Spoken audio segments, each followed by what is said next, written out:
ساس اور سسر کا بے جا دخل بچے بچی کی زندگی میں اس نے گھروں کو آگ لگا دی ہے۔ ہمارے پڑوسی ذمہ دار ہیں، ان پڑھ ہیں بڑے ذمہ دار، تعلیم اتنی نہیں ہے، تو ان کے ایک بچے کا میں نکاح پڑھانے گیا تو ان کے والد بیٹھے تھے نکاح سے پہلے، ایسے ہی تو مجھ سے کہنے لگے مولانا صاحب میری بیوی نے مجھ سے کہا کہ دیکھو ہم دونوں عمر گزار چکے ہیں، تو ایسا کرو اپنے بیٹے کا گھر الگ بناؤ اور اس کی بیگم کو وہاں لے کر آؤ، اگر یہاں لے کر آؤ گے تو ہم دونوں کہیں ان کی زندگی خراب نہ کر بیٹھیں اور ان کی زندگی میں دخل دے دے کر کہیں ان کی زندگی کو تنگ نہ کر دیں، میرے بیٹے کا الگ گھر بنا، وہاں اس کی بیگم لوگ کے لیے لے کر آ تاکہ ہم ان کی زندگی میں داخل نہ ہو سکے۔ میں حیران ہو کر ان کو دیکھ رہا کہ ان پڑھ باپ، ان پڑھ ماں، اور اتنی اعلیٰ درجے کی بات۔ اب ہر آدمی میں یہ سکت نہیں کہ اپنے بیٹے کے لیے الگ گھر بنائے، یہ تو ہمت ہے کہ ان میں دخل دینا چھوڑ دے، کہ خامند سے زیادہ خامند کے ماں باپ اس کی بیوی پہ حق جتا رہے ہوں۔ یہ میرے نبی کی معاشرت نہیں ہے، میں دکھ سے کہہ رہا ہوں۔ آپ محسوس نہ فرمائیں، کوئی عورت ساس ہے تو محسوس نہ کرے، کوئی سسر بیٹھے محسوس نہ کریں، میں درد بھری فریاد کہہ رہا۔ یہ میرے معاشرے کا سلگتا ہوا ایک مسئلہ ہے، ایک گہرا داغ ہے جس نے زندگیوں کو تباہ و برباد کر کے رکھ دیا ہے۔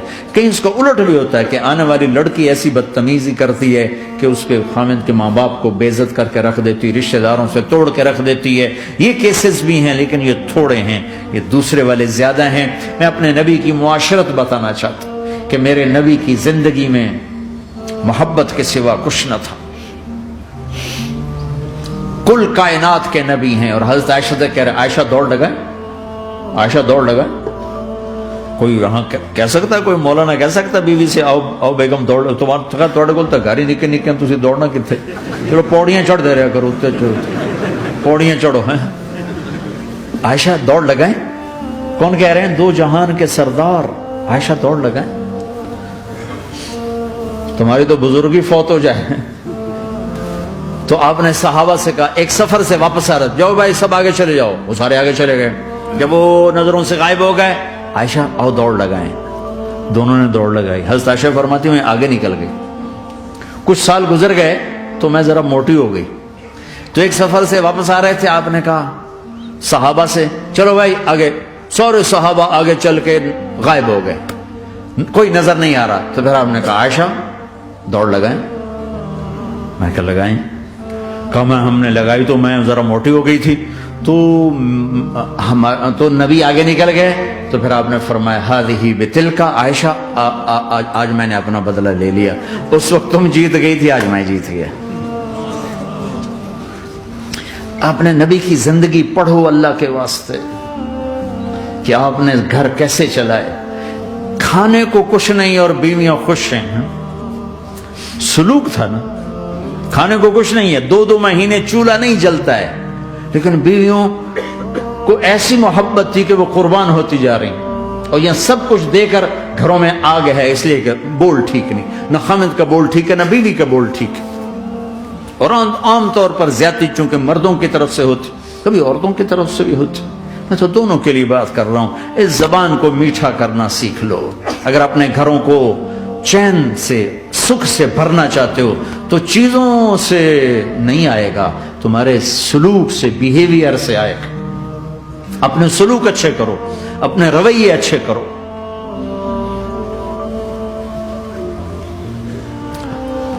مسجد نبوی میں حبشہ کے لوگ، ایتھوپیا، وہ کر رہے تھے چھوٹے چھوٹے خنجر، اس کے ساتھ نا وہ رقص کر رہے تھے، تو حضرت عائشہ کے کان میں آواز پڑی کہ یا رسول اللہ میں نے دیکھنا ہے۔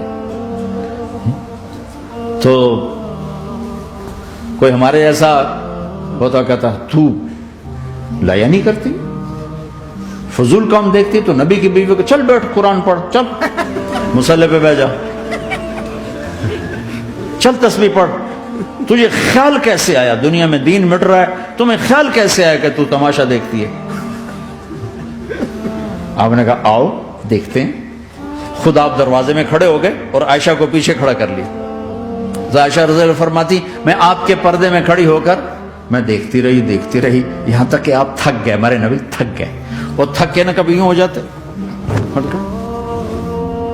یوں ہو جاتے, ایک پاؤں کا سارا, پھر کہنے لگے عائشہ بس نہ کریں. میں نے کہا نہیں ابھی میرا دل نہیں بھرا. اچھا ٹھیک ہے. پھر کبھی یوں ہو رہے ہیں, کبھی یوں ہو رہے ہیں, کبھی یوں ہو رہے ہیں, کبھی یوں ہو رہے ہیں. حضرت عائشہ کہتی ہیں جب میں نے کہا بس, پھر آؤ واپس.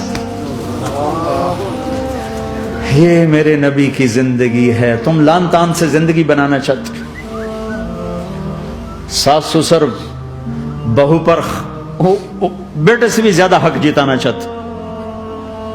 یہ عام معاشرے کی بات بتا رہا ہوں. بہت تباہی ہے. میں تو مسائل سن میں نے تو اب اس دفعہ یہ ارادہ ہے کہ اب میں فون چھوڑ دوں گا, نہیں رکھوں گا, کہ میرے اندر ہمت ہی نہیں رہی کہ میں گھروں کے مسائل, میرا کلیجہ پھٹنے کو ہو. ایسے ظلم ہیں, ایسے ظلم ہیں. ہمارا سسرالی معاشرہ بڑا ظالم ہے, بڑا ظالم. 99% ظلم ہے.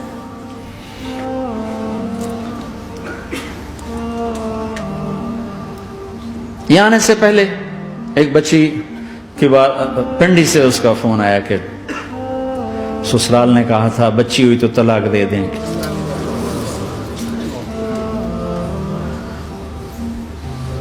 بچی ہو گئی. میں نے ہاتھ جوڑے, پاؤں پکڑے, میرا کیا قصور ہے, اللہ کی تقدیر ہے. طلاق دے دی, نکال دیا گھر سے.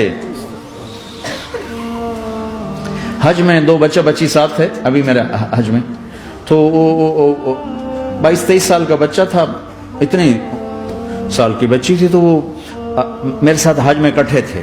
تو ہم عرفات میں تھے, تو وہ بچہ میرے پاس آ گیا اور کہا بس مولانا میں اپنے گھر سے بڑا تنگ ہوں اور میں نے فیصلہ کیا میں جاتے اپنی بیوی کو طلاق دے دوں گا.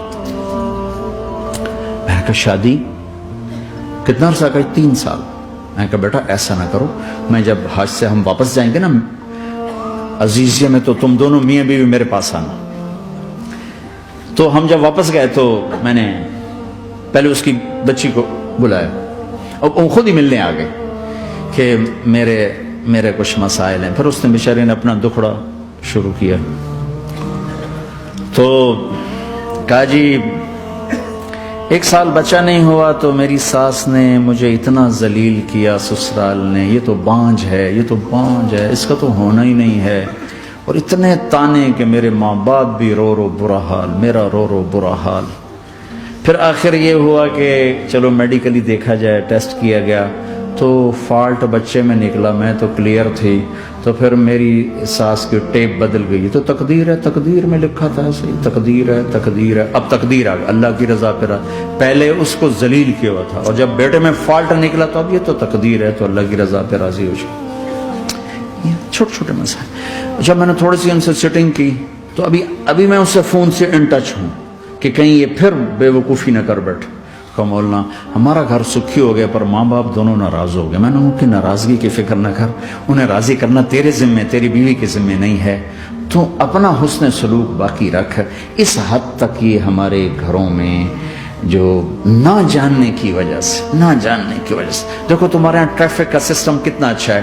10,000 گاڑیاں چل رہی ہیں, ٹریفک بلاک نہیں ہوتی, چل رہی ہوتی, چونکہ ہر آدمی اپنی لائن میں چل رہا ہے.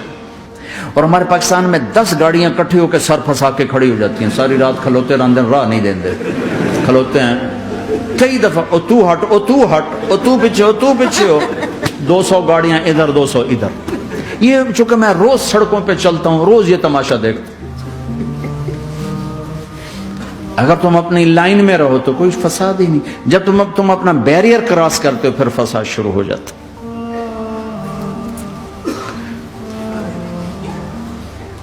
تو بھائیو اپنے نبی کی زندگی سیکھو. ایک سارا کام, چھوٹا سا کام, زبان.